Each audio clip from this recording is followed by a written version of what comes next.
కథలెన్నో చెప్పారు, కవితల్ని రాశారు, కాలాలు దాటారు, యుద్ధాలు చేశారు. ప్రేమలో తప్పు లేదు, ప్రేమలో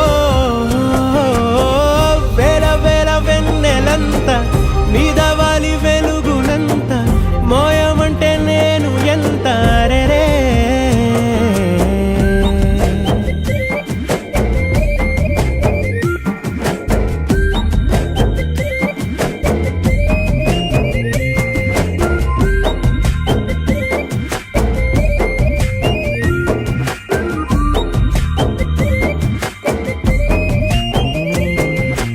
ఆకాశం తాకాలి అని ఉందా, నాతో రా చూపిస్తా